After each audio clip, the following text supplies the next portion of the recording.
Hello, my name is Kami. I'm going to give a couple of minutes to let some folks pop on. Tonight we're going to be talking about the difference between a psychic, a medium, and a channel.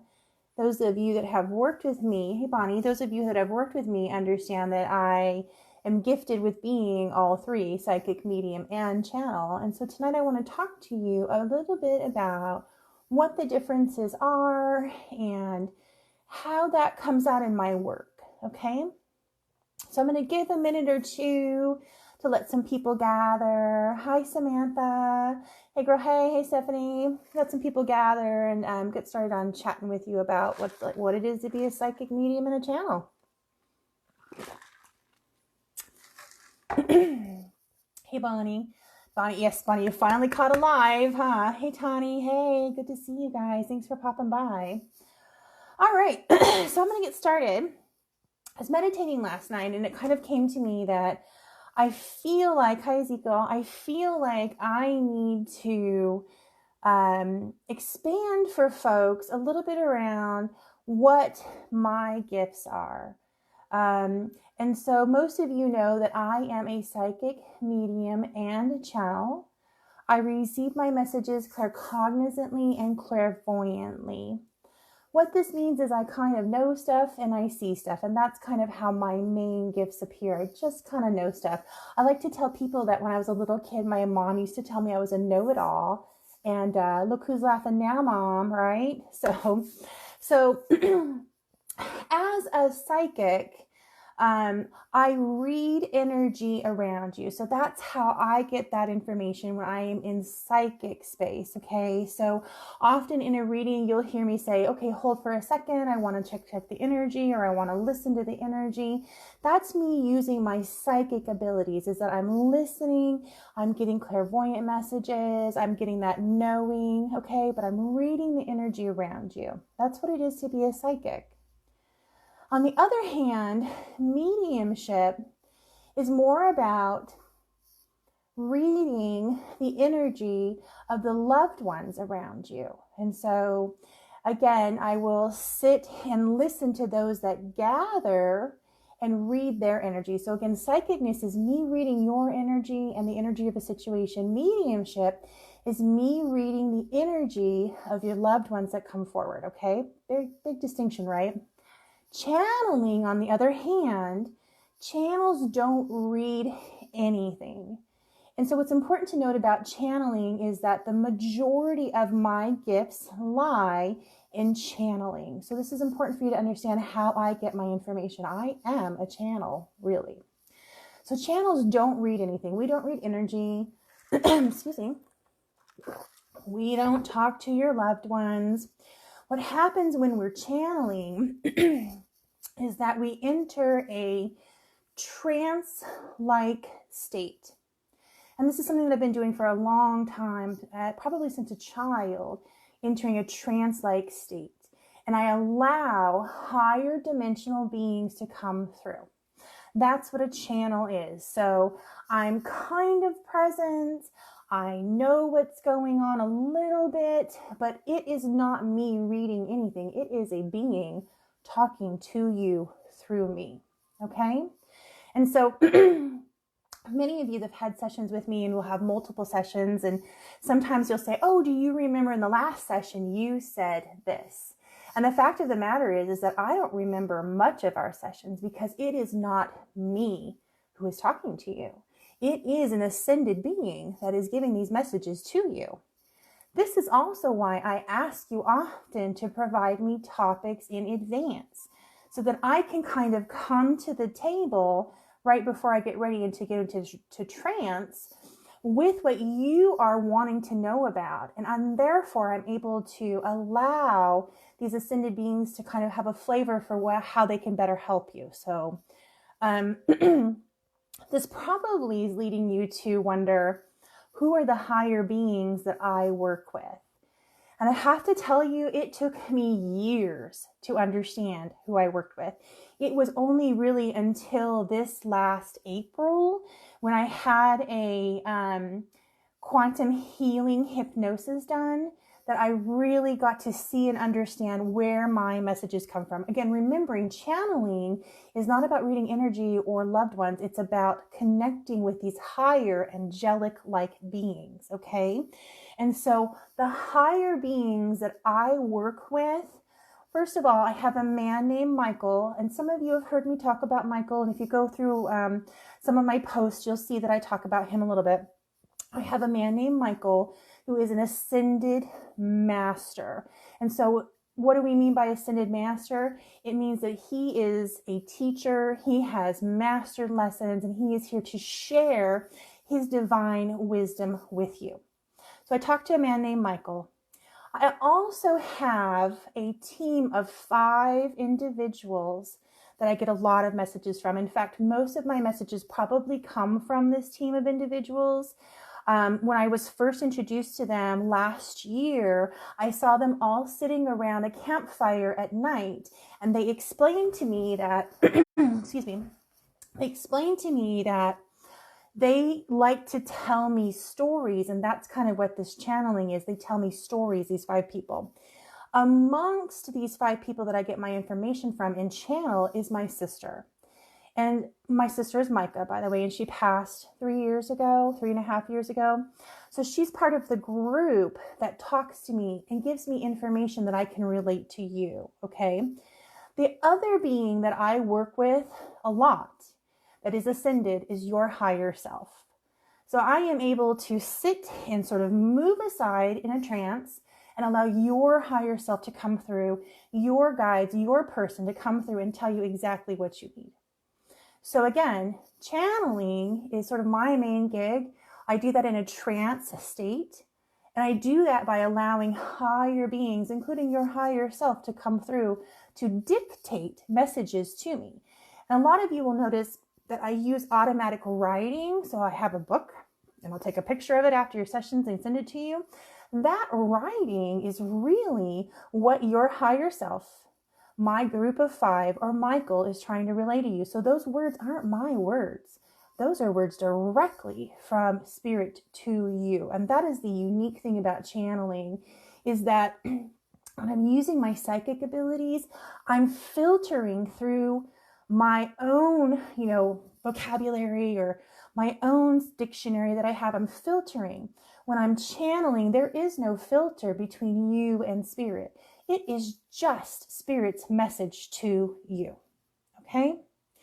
So I'd say to you, probably 80% of the messages that you get from me are through channel, meaning they are straight from your guides, Michael, my team, to you without the filter of the human Kami that is here.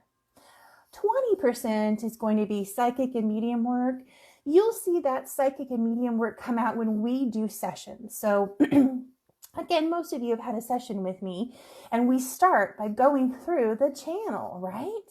And as you have questions or we get towards the end and you want to change topics, that's when I will use my psychic skills. That is me being psychic or a medium and talking to you, okay? I do want to talk to you about, hi guys, so sweet to see you. I do want to talk to you about a unique channeled reading opportunity that I'm putting together for everyone. I'm going to be doing channeled, so written, 2020 readings.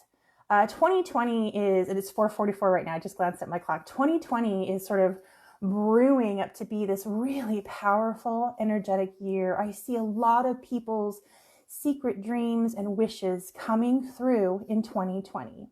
So I'm putting together a channeled, from your guides, from your higher self, from my team of 5 or Michael, a channeled reading offering that is going to be strictly around 2020. I'm going to talk about finances with you, or let them rather talk about finances with you. We're going to talk about family, love, career, health. And then I'm also going to allow them just to channel and say whatever they need to say to you. Whatever words from your higher self, your spirit team, my guides might have that may be valuable for you to tuck into your heart and carry into 2020. So again, look for this sort of special channeled reading opportunity to come up in the next couple of weeks.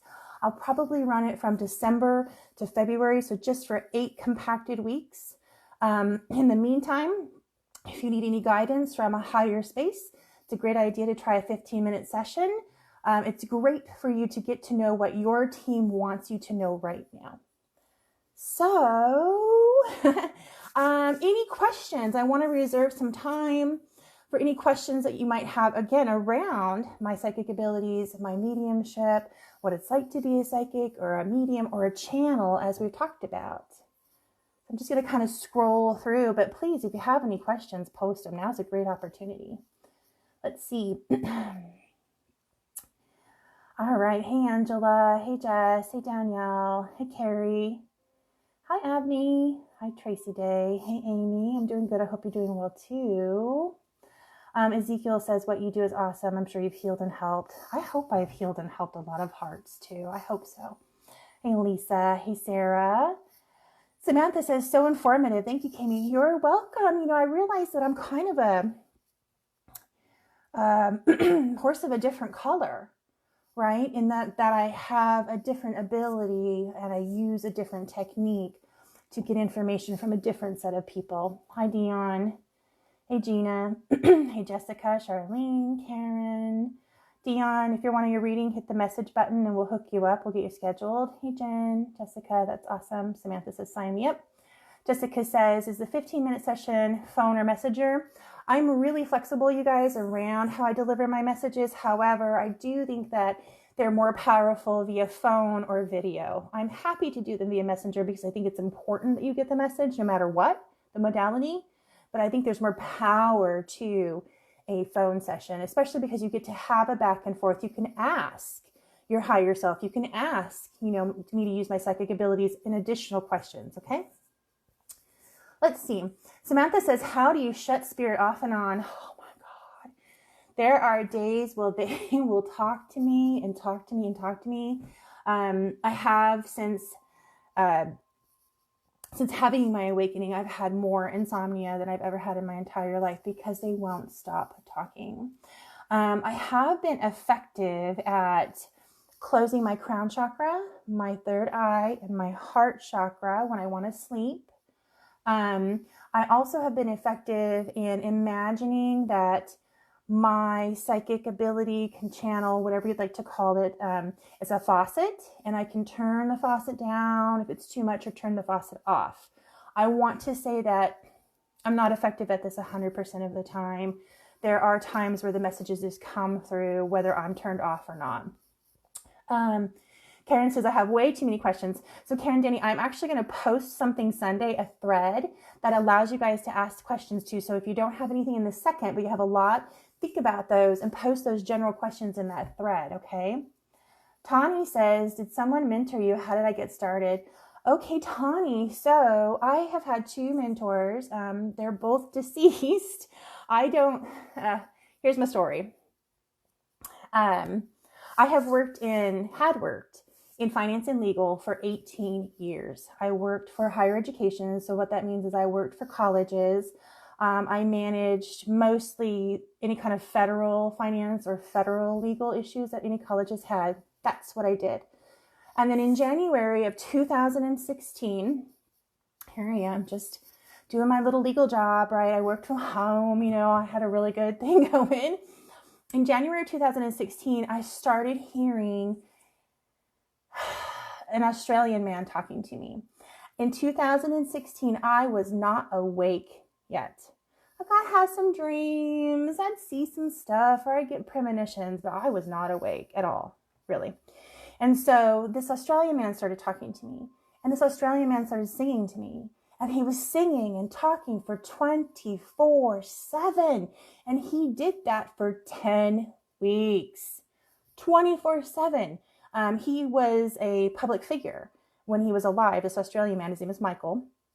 Michael was a public figure, and Michael would sing to me, dance with me, talk to me. He would commentate on TV shows. I'd be sitting watching TV, and I can hear him making jokes, right? So I thought I was losing, excuse my mouth, I thought I was losing my fucking mind. And so I called my psychic. Her name is Margaret. I used to have a session with her every year on my birthday. I called Margaret, and I said, Margaret, I think I'm being haunted. And she said, okay. She said, are you feeling cold spots? I said, no. And she said, are you having nightmares? I said, now I'm having these really nice dreams with this handsome man in it. And then she had some other questions. And I said, no, that's not me. And she kind of paused for a second and she laughed at me. She busted out in laughter and she said, girl, you're not being haunted. You're being awakened. And I said, what the fuck is this? And then 3 weeks later, my sister passed away. My sister, Micah, my only sister. This was March of 2016. And immediately from the other side, my sister started teaching me things. She taught me how I can talk to people that have passed over. She taught me how energy works, believe it or not, between our side and their side. She taught me about time. She taught me about past lives and the Akashic records and where to go to access those. My sister has been my teacher along with Michael. So Tanya, I'm sure you're asking, did I have any mentors in this here? Other psychics? I don't. I have been really lucky though. Earlier this year, I said to the universe, please send me some mentors. I need them. And I had 2 women appear that came through as clients who were psychics. And they have been so kind to take me under their wings and they let me ask them questions. And I just have been so blessed with their generosity. So that is how I kind of came to be. I don't have a mentor. I have mentors now, so thankful. And that's kind of how I got started, is that I felt the strong need to provide the healing that I had gotten through knowing my sister on the other side to others. And so that's why I started, and that's why and how I became to be. So no mentors, but just those people on the other side, right? And so Dion says, I have questions. Just go ahead and message me, Dion. We'll set you up with a reading. Suzanne says, exciting times coming. Yes, exciting times coming, Suzanne, for many people in 2020.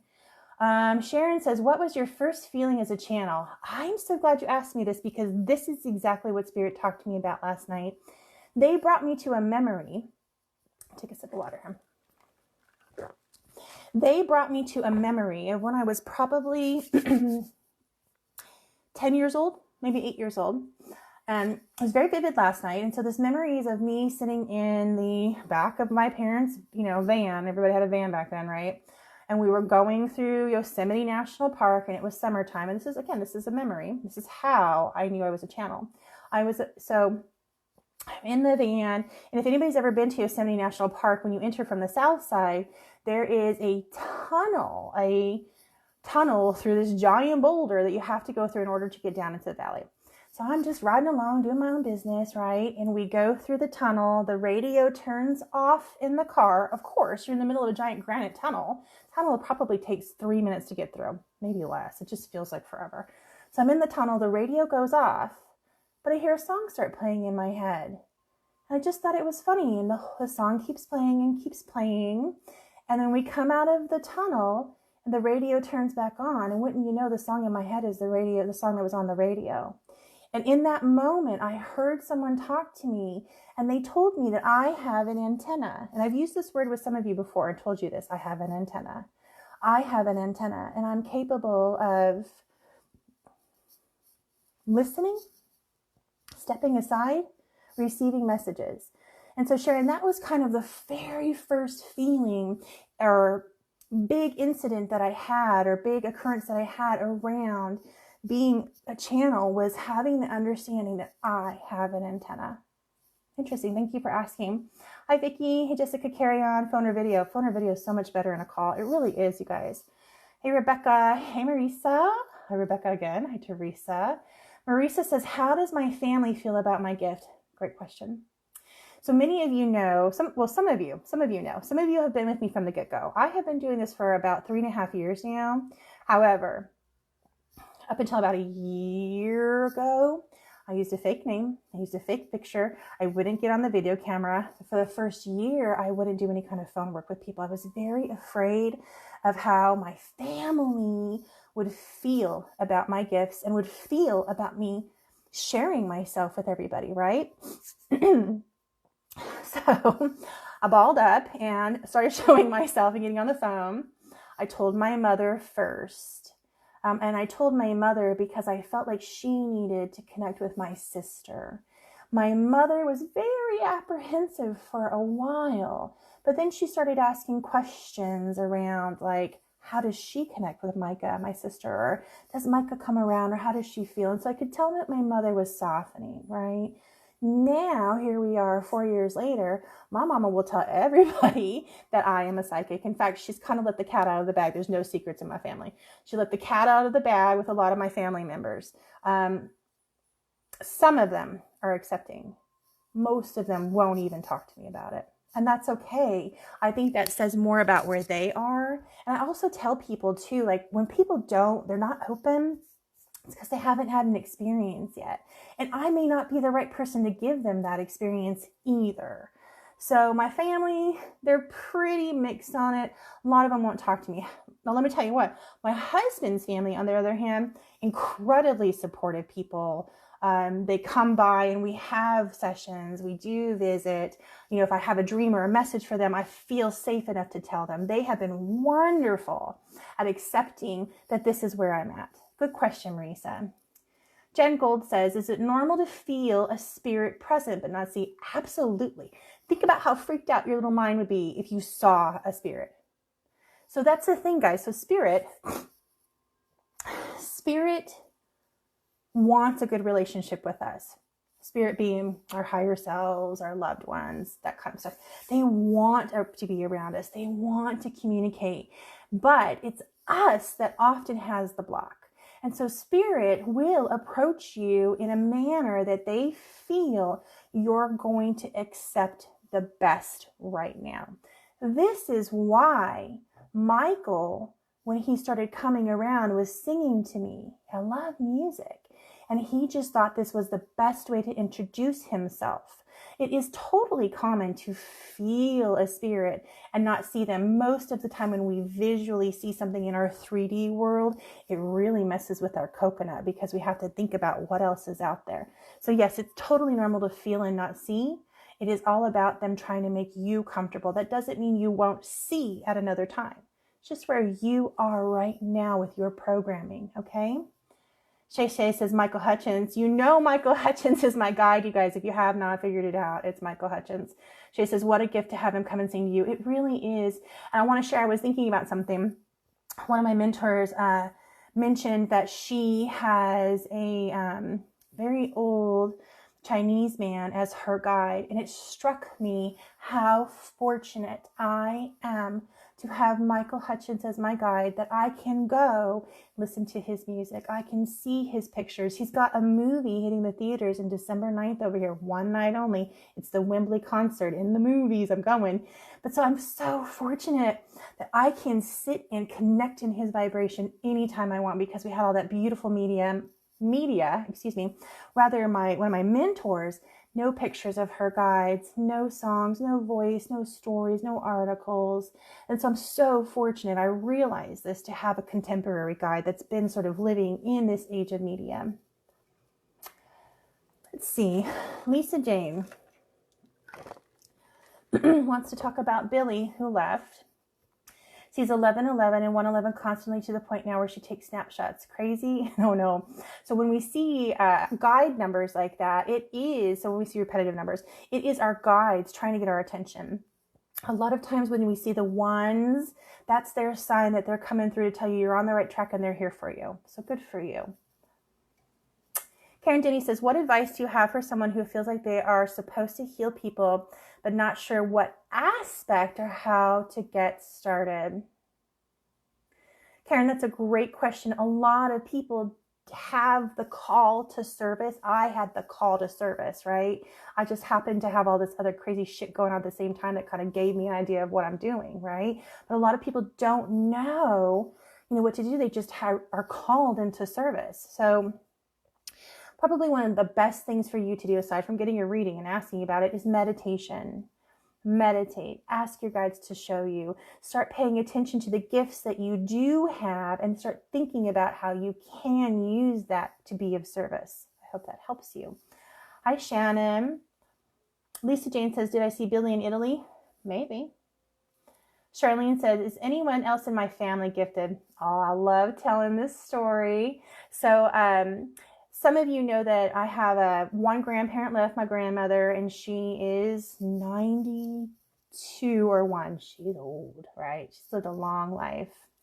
And again, remembering that there's no secrets in my family because my mama can't keep a secret. My mother told my grandmother that I am a psychic. And my grandmother, for the first time in her 91 years, said, me too. And so it's been this beautiful bond that she and I have grown over the last 6 months or so, talking about our gifts. She was so afraid to tell people. She was afraid that they would commit her. Can you imagine having these beautiful gifts, not being able to share them because you were living in the 50s and 60s, and as a woman or whoever was afraid of getting committed? Now, though, when I go over, she's like, do you have any clients today? I'm like, I sure did. Let's talk about it, girlfriend.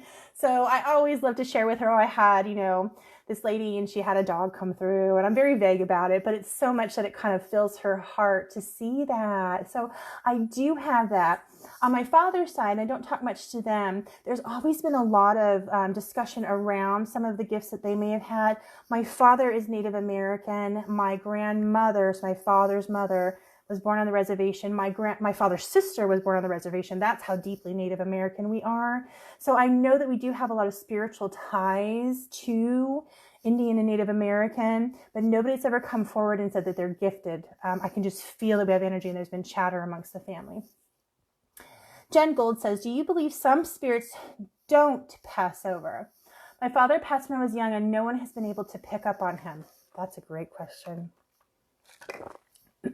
So, let me get some chapstick. That's why I keep touching my lip.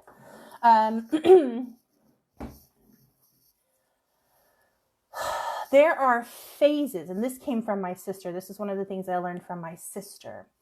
There are phases to the process of no longer being on this earthly 3D plane. Sort of the first phase after exiting the body is to go to a resting place, if that's what you believe. A lot of organized religion believes there's a resting place until the Savior comes back. So you'll either go to a resting place, or you hang out around here and kind of think about what's going on and check on people. Once you stay in that resting place for a long time, the folks that kind of hang out here, there is a process for them, okay? And sometimes this process is really quick. Like my sister didn't hang out at all. She went straight up, had her meeting, and came back down. So we hang out if we have the option. Some of us want to go back up straight away. They do pass over. There is a process. There is a meeting. There is a meeting. And my sister refers to this meeting not as a, I'm going to go watch my life, but that's what happened. She refers to it as an accountability meeting. You have to go be accountable. It's an accountability meeting. So you go up, you die, you hang out, you go to the resting place, you go up, you have your accountability meeting. And once that's done, you have a lot of other options. You can hang around up there. You can come back down here, whatever it is. So do I believe that some spirits don't pass over? No. I do believe that they all pass over. However, some spirits get stuck. Some spirits get stuck in the process, especially when they've had a traumatic death, an unexpected death where they were sort of surprised, even though we all kind of really know because we plan our lives, and that's our deaths. They were surprised, or they have a lot of things going on around the family and loved ones, and so they process. So some people get stuck in process. So your father may have been stuck in process. The other thing to remember is that they don't always want to talk to us. So that might have also been the case with your father, Jen, is that he just didn't want to talk, or the medium that you worked with may not have had the same vibrational frequency of your father and wasn't able to meet up with him. So that's kind of how it works. Let me segue into that for a second. That's how mediumship works. I have to raise my vibration. They lower their vibration, and we be in the middle. And that's where the information exchange happens. So Jen, your father, the medium, your father may not have come down low enough. They have to learn how to come down, just like we have to learn to vibrate. So there may not have been a frequency match, Jen, and that may be why your father hasn't been able to be read. Try another medium. Jen says, I've been feeling somebody getting to bed with me, like feeling on my face. Scary. You should ask who that is. Ask them to come to you in your dreams so that you're not scared. Typically, spirits aren't here to scare us. It's really just our sort of what we've been told in life. So we kind of get scared because we watch a lot of scary movies and stuff. But ask who that is, Jen. Interesting. There's a lot of other things, Jen, too, like There are beings and entities out there, guys, that aren't benevolent. And so it could be something like that too, Jen. I would definitely get a reading. Marisa says, do you feel you called it upon yourself or was given to you by spirit? You know what, Marisa, I think I was born this way, to be very honest with you, because I remember being a little girl, little being 4 or 5. I had a lot of imaginary friends, and I was such a peculiar little girl too.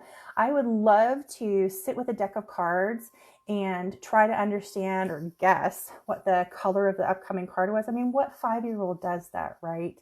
So I think this is something that I was born with. I think that I am here with purpose. I believe that my purpose is to be of service. And here I am. Thanks for asking, Marisa. Good question. Hi, Brandy Marie.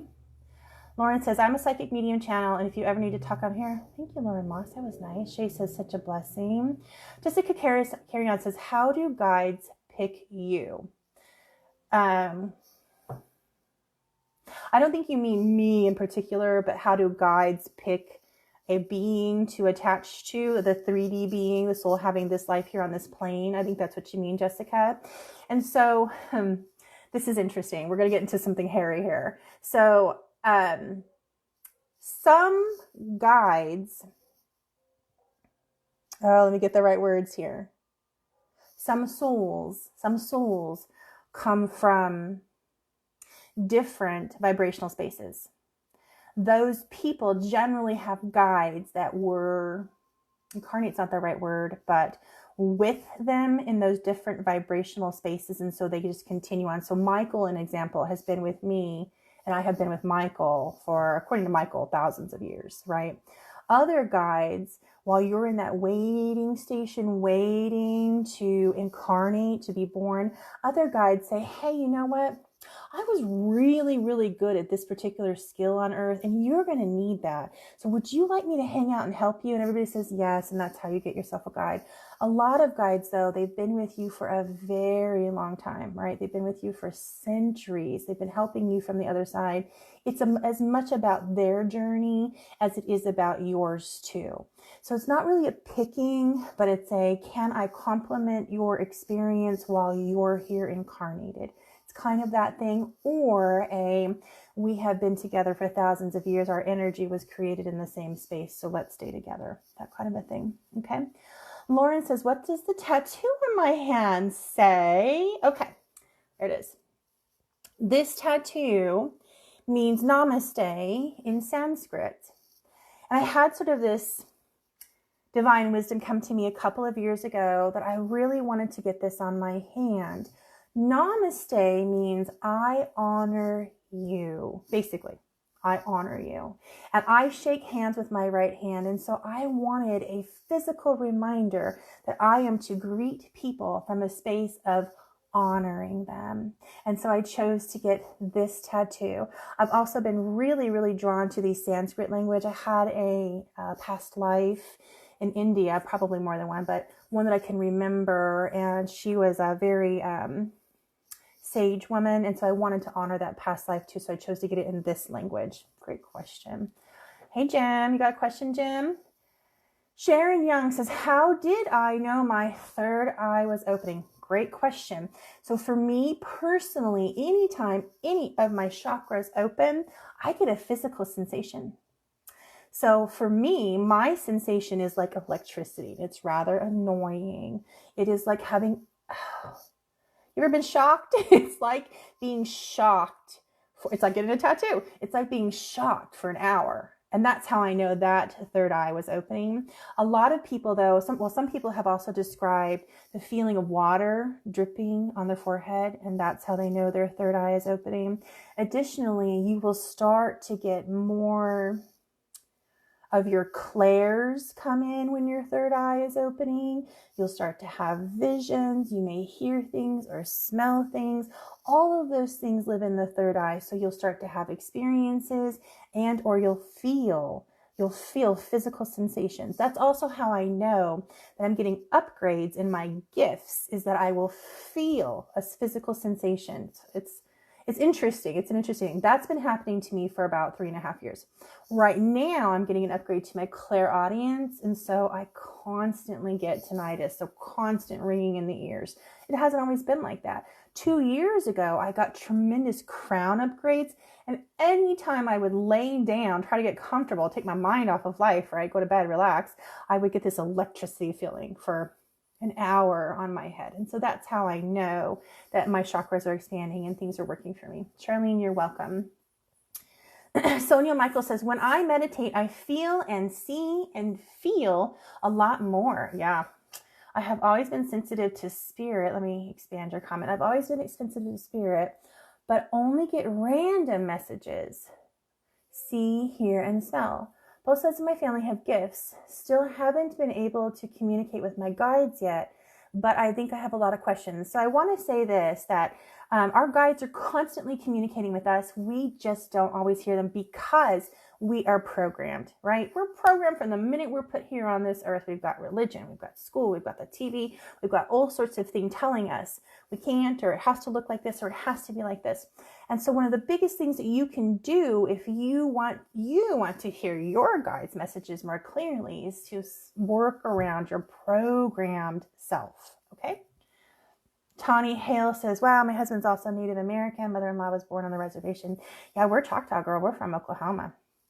Jen Gold. So Yvette says, my uncle passed away this morning. Oh, Yvette. He's happy, Yvette. He's much happier, Yvette. Know that. Jessica says, yes, that's what she means. Shay says she had an imaginary friend who was ridiculed for it too. My mama used to be like, you need to stop with these imaginary friends. I did. That's the sad thing. I did for a while. It's only now that I've woken to realize it was a guide. Absolutely, it was a guide. Wondering if it's still the same guide I have now. So just a conversation on guides and whatnot. So we usually do have a set that stays with us throughout this journey, this lifetime. But then we also have guides that come in and out depending on the situation. We also have angels that come in and out depending on what we need. So could you still have the same guide from childhood? It certainly depends, but also consider that this may be a different guide. You know, the childhood guide may have been there for the childhood purposes, right? Okay. She says, interesting, good. Laura says, that's beautiful. Thank you. Alexia says, hi from New York. Birthday is tomorrow. Happy birthday, Scorpio. Anything insightful about the year? Let's book a session for that, Alexia. Suzanne says, like the top of your head is tingling constantly. Yes, that's how I know I'm getting upgraded energetically, and my crown is this weird sensation. It's so weird. Hi, Velma. Shay says, crown and third eye gets buzzing feeling. That's absolutely when you're opening. Absolutely. Sharon Young says, thank you for the beautiful answers. You're welcome. Lisa Jane says, in my sleep, I still make love to my deceased loved one and it feels so real. That's a whole nother conversation. However, I will tell you that those kinds of things do happen and they occur in other planes. So not necessarily in dreams, although we as a human interpret them as dreams. You're really in another plane having that interaction, and it is beautiful. Good job, Lisa. Erin McSparkles, hey girl, can you tell if other people have gifts like yours? Sometimes. So my symbol, they'll always show me a rainbow if I am about to do a reading for another person with gifted, and that's how I know they've got gifts. Sometimes I'll hear it too. It's not all the time. There are certainly people that I miss. With my mentors, I knew when I was doing their reading, I was like, are you a psychic too? It came up right away, and so I knew. I do usually get a good tip off if somebody else is gifted. Hi, Lynette. Hi, Rex. So it looks like we're kind of wrapping up with our questions. I feel like we had a really great discussion tonight. Thanks everybody for joining me. Very thoughtful questions. I love and appreciate all of you. Look for that 2020 channeled reading to come out in the next couple of weeks. And I just wish you all the best for your night. Bye.